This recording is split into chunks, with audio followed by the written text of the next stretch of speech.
Speechwriters podcast with the State of the Union address. We have former speechwriters Lance Izumi. He was former speechwriter to Attorney General Meese and chief speechwriter to Governor Deukmejian. Now he's senior director of PRI's Education Center. We have Tim Anaya, speechwriter to former Governor Arnold Schwarzenegger and several members of the California legislature, and now VP of Marketing and Communications. And I'm Rowena Itchon, former speechwriter to Governor Pete Wilson and was a research assistant on President Reagan's speechwriting office when I was 12. And now I'm COO of PRI. So let's jump right in. We all know that the president is behind in the polls, and he's looking to the State of the Union speech that this election year is a sort of reset. So let's go round. Did the speech help turn around his political fortunes to put him on the path to re-election, or do you think he accomplished his goals, and why? So I'll just take the first shot. I think it's going to take more than a State of the Union address to turn around his fortunes. We're looking at 3 years of sinking polls,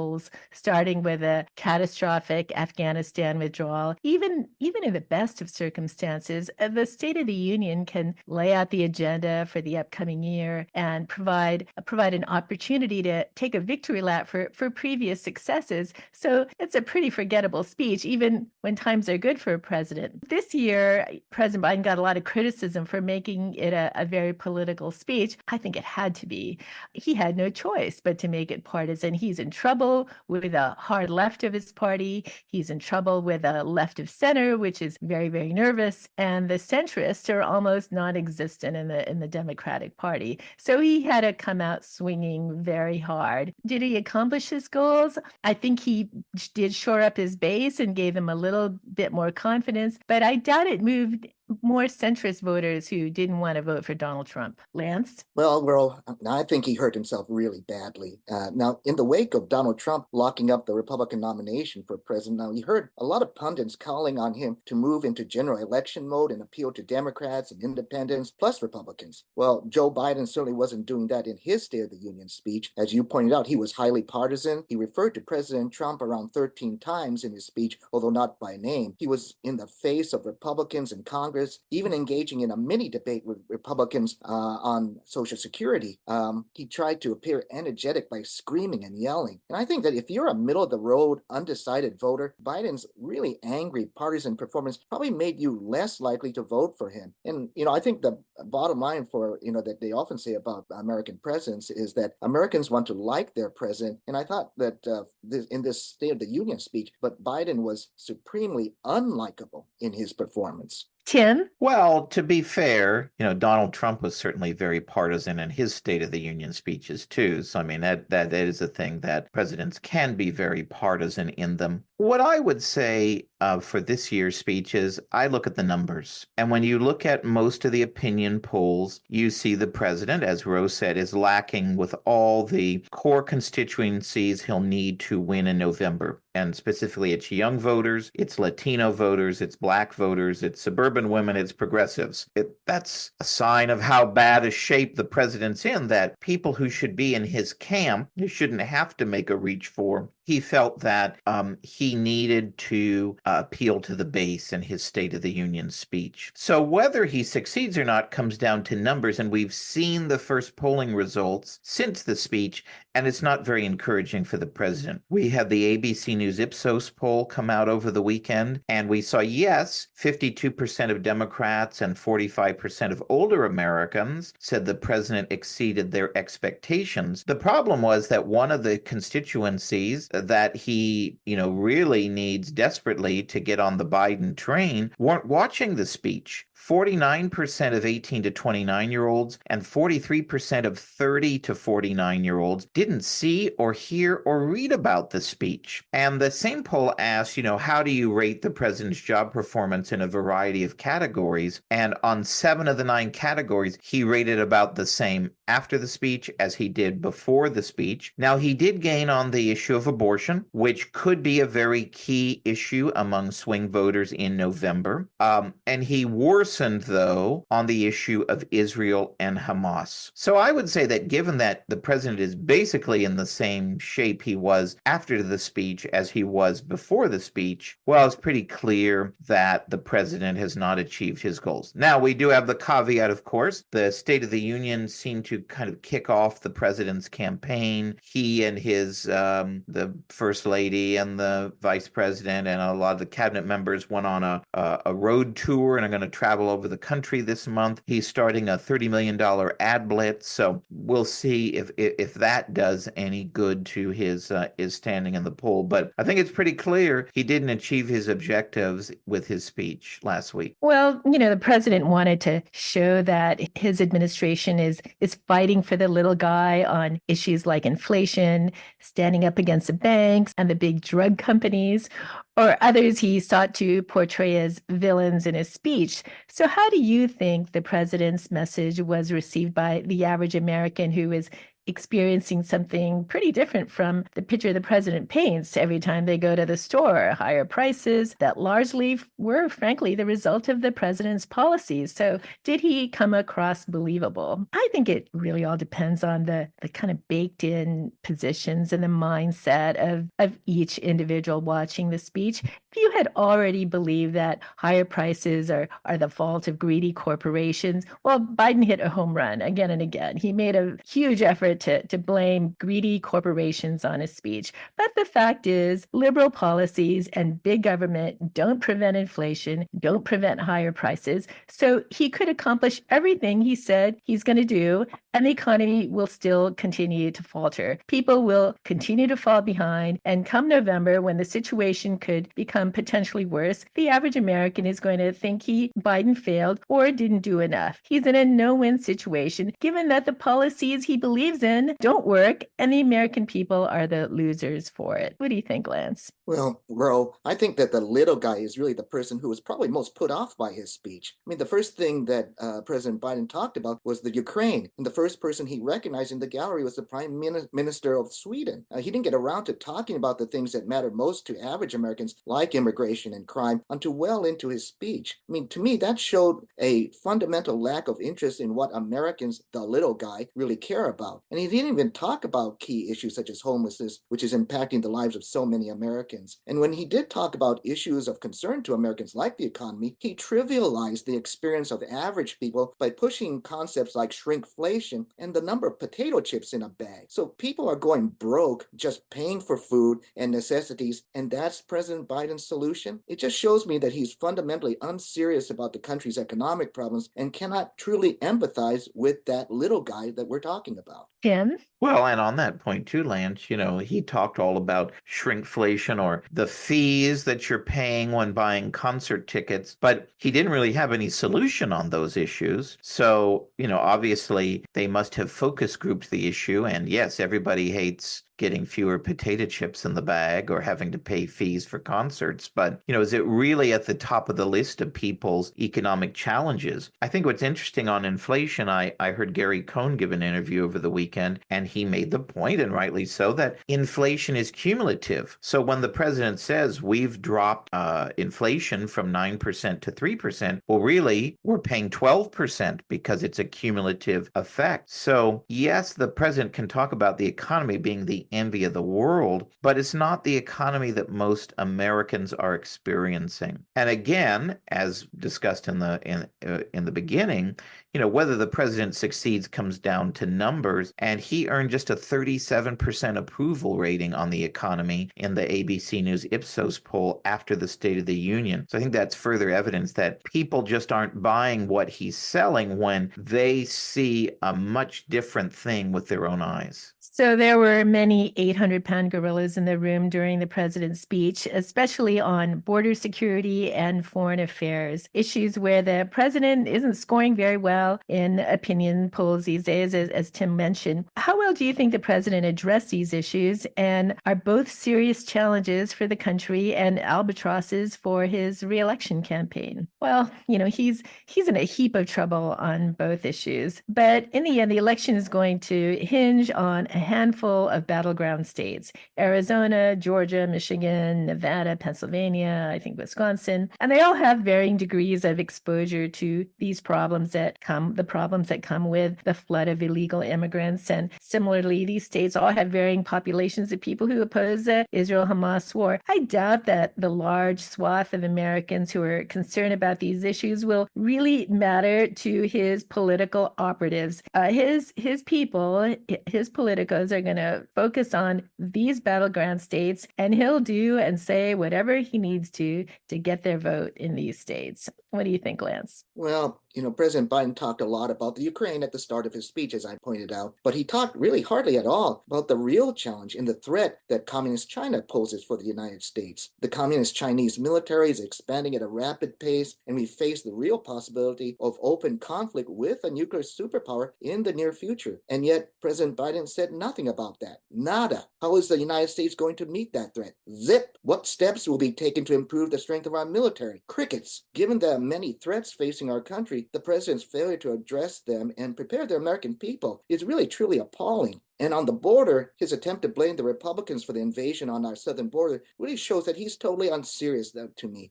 He's had 3 years to stop this invasion, and instead he's pushed open border policies, all the while claiming that the border is secure. Now that the polls are showing, as Tim has talked about the polling data, over the past year, the polling data shows that the immigration is a real issue for Americans. Now he's starting to talk about it. But really, it's his policies that have been destroying this country. Tim? Well, I think on immigration, Biden kind of had to lean into the issue and say something. And I thought that his little mix-up with Republicans on the issue on the floor, I actually thought it was a pretty good showing there, because as you saw, Biden is challenging Republicans to take yes for an answer. And when you saw Senator Cotton was nodding his head when talking about how the bill was the most conservative immigration bill ever, that was an effective moment, both visually and rhetorically. Yes, of course, Republicans are playing politics on the issue. When you ask for something and your opponents agree to it, kind of an obligation to go for it. But, they're playing a little bit of Lucy and Charlie Brown with the football here. And yes, Republicans are right. The president has a lot of things on immigration that he can use his executive powers to do, and he hasn't yet because he's walking a tightrope with his base. So rhetorically, Republicans kind of blocking a bipartisan immigration bill could at least give him something to talk about, could give him something to say he's for, may boost his numbers on the issue a bit, but, the president really hasn't done anything to earn any improved marks on the issue.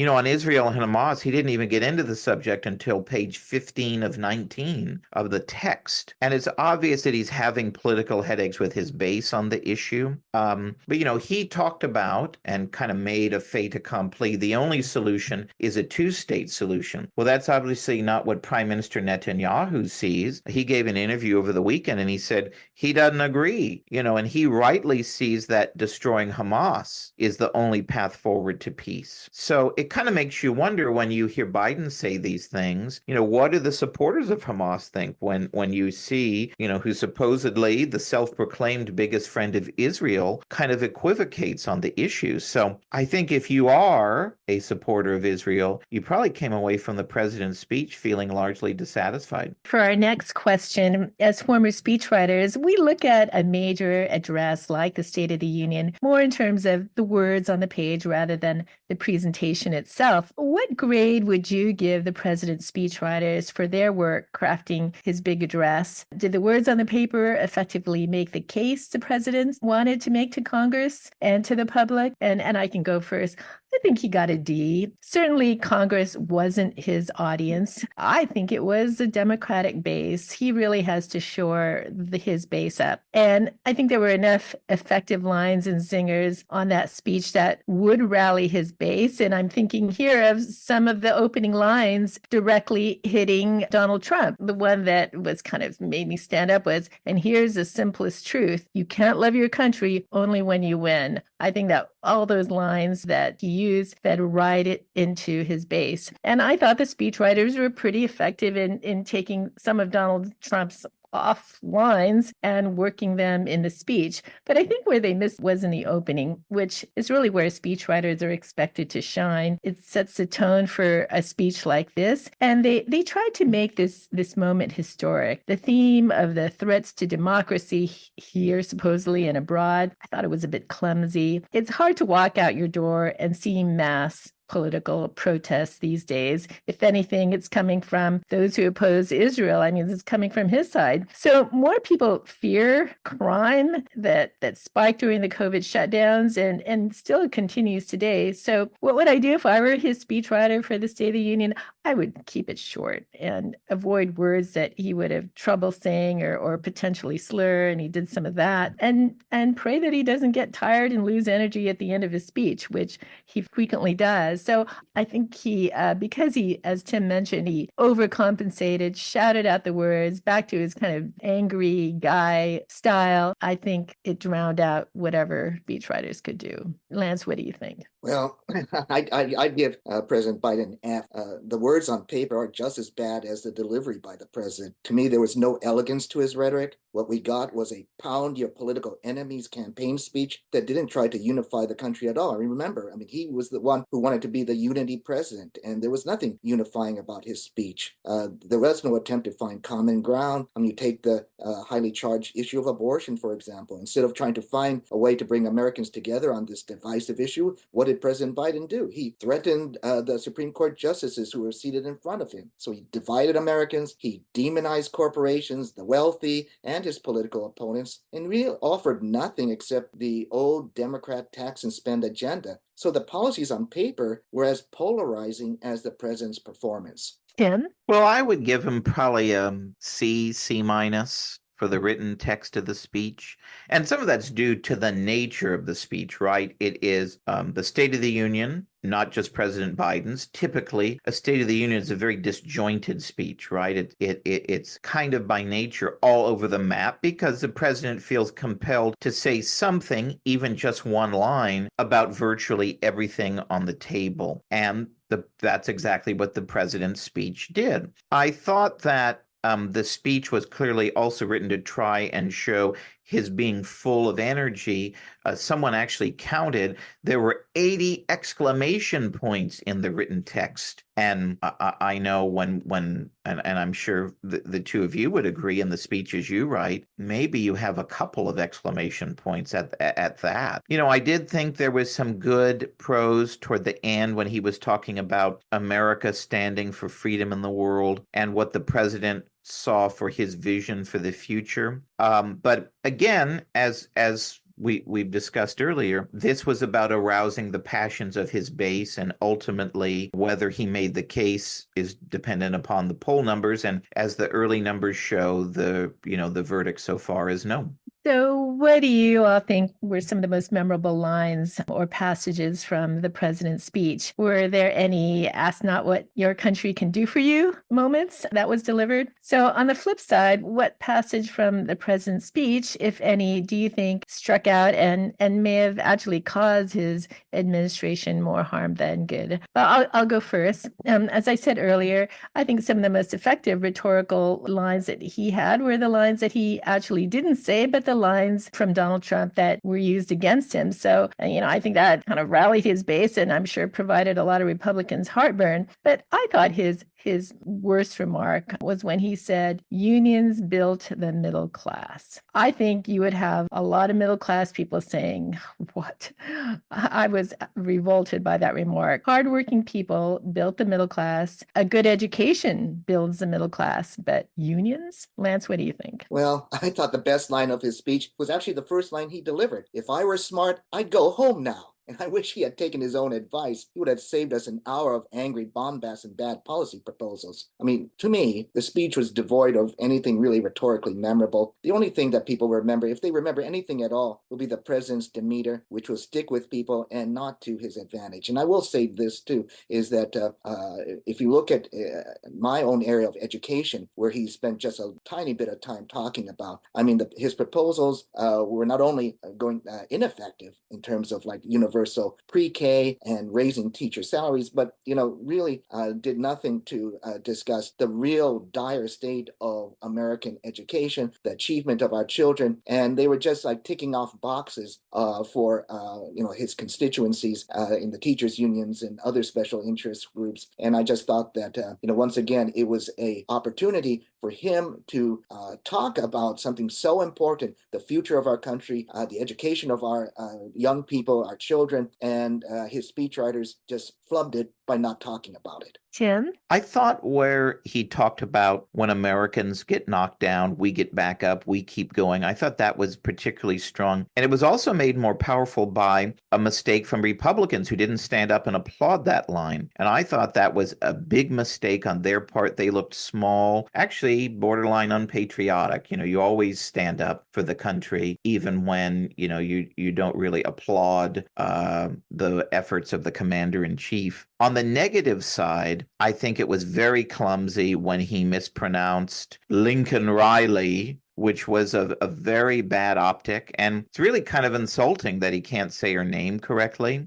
The other thing, as far as, were there lines that did more harm than good? You saw Mrs. Pelosi go out there and criticize Biden for using the term illegals when talking about the whole issue. And many other Democrats have also echoed that criticism. And he actually had to apologize in a TV interview that aired over the weekend. So when a negative point like that lives on days after the speech, that's usually a sign that you've probably done more harm than good. Because of the devastating special counsel's report, the president and his supporters are so much more sensitive these days about his age. So nowhere, as we all know, are the president's frailties and age more clearly displayed than when he gives a major speech like this, the State of the Union. So obviously the president did a lot of prep to try to deliver a clean speech. How do you think the speech was as far as the president's delivery? Do you think he helped or hurt his efforts to put the conversation about his age and his ability in the background? Well, I think the Dems are probably breathing a sigh of relief. Yes, he was over the top, and he usually is, but I think for them, over the top is better than Sleepy Joe, frankly. When he finally got out of the basement after the presidential campaign, I was surprised that he had this shouting, scolding style. I think I talked about it a few years ago in one of the podcasts, but he was in full form on the night of the State of the Union. He did slur a lot of his lines, but I think people are used to that by now. At least there was none of that whispering stuff that's really weird. So yes, I gotta think that the Dems are pretty happy with his performance. What do you think, Lance? Well, I sort of agree with you, Ro. I mean, if you mean yelling for an hour means he's mentally capable for the job, then I suppose he cleared that bar. He did start to slur his words, as you pointed out, towards the end of his speech. And I thought that Donald Trump actually had the best comment of the night when he said, well, I guess the drugs are wearing off. But I think that the biggest flub of the night for Biden, and Tim mentioned it just in the previous question, was the one that will have the most significant political consequences for him, was when he mispronounced Laken Riley's name. Now, he, from what I could tell, he had the actual button in front of him that actually had her name on it, and he still mispronounced her name and called her Lincoln Riley. And to me, misstating her name, is going to be a real big political albatross for him going forward. And not only that, misstating her name on national TV or in the State of the Union really upset Laken Riley's family, and they said so in no uncertain terms afterwards. And I think that one misspeak is going to cost Biden very dearly in the coming months. Tim? Well, obviously they were determined to show the president was full of vigor, but they obviously gave him too many cups of coffee or too many cans of Jolt soda because he just came across as too much. The loud yelling of his lines and the super fast delivery of the key passages of his speech. He sounded at times like he was remember that guy who would do the commercials, who would talk a mile a minute? He kind of sounded like that guy at times. I think it actually was so much it backfired. And I think that over the top energy that he showed kind of became the story of the speech. And I think it probably overshadowed his message, which is not a good thing. One of Tim's least favorite parts of the State of the Union are the quote unquote regular Americans who are sitting in the balcony and are highlighting highlighted by the president during the speech to try to put a human face on a problem or an accomplishment. How do you rate these human props, as Tim likes to call them? Did they help him make his case to the American people, or did they not make much of a difference? I'll go first. I thought Donald Trump's speechwriters were the most effective I've ever seen when it comes to highlighting citizens in the State of the Union. But of course, in this speech, once again, it felt contrived. Now it's become a tradition. One hopes that someday some president will have the courage to put an end to it. Lance, what do you think? Well, I purposely didn't watch the speech a second or third time to try and remember who those people were. So I just, from my first viewing of the speech, I thought about it. And, to me, those people that he cited were not really memorable to me. Right now, the only person I can really recall in particular was the Prime Minister of Sweden. And now I'm not disparaging any of these individuals personally. I mean, they have, important stories, but there was no one, in my view, who gave the speech a wow moment in terms of the president citing that person in the gallery. And so that being the case, they were just part of this long, unending flow of a unfortunately ineffective speech. Tim? Well, I agree with Lance, and maybe this is the year because there weren't particularly that many compelling human props that we get it out of our system and stop using human props in the State of the Union. And I also think kind of the president shouting and fast talking kind of overshadowed them as well. I did think it was very powerful, however, to have the lady who marched at the Edmund Pettus Bridge in the gallery, and I think that put a good human face on why fighting for voting rights is so important. But other than her, I thought the folks in the gallery weren't particularly memorable this year. So let's turn our attention now to the woman with the toughest assignment of the night, Alabama Senator Katie Britt, who delivered the Republican response. There was certainly quite a contrast on the screen between an 80-something Joe Biden and a 40-something Katie Britt. So how do you think she did in presenting the Republican alternative? Did she, as a spokesperson, close the, quote, stature gap in presenting the opposing view to the president? And was a star born in Senator Britt, or does she join the long list of those delivering the GOP response who didn't quite hit a home run? Well, I can go first. I got to tell you guys, I watched it for about 1 minute and I could not bear it any longer. It was pretty cringeworthy. She had this overwrought, overdramatic style presentation, kind of like a bad actress playing a senator. When are politicians from both sides learn when you're asked to do the rebuttal, you hang up the phone and you take a cruise to Antarctica? It's career crushing. She might go on to do good things in the Senate in the future, but she'll always be on that roster of politicians who choked on the rebuttal. And the kitchen scene,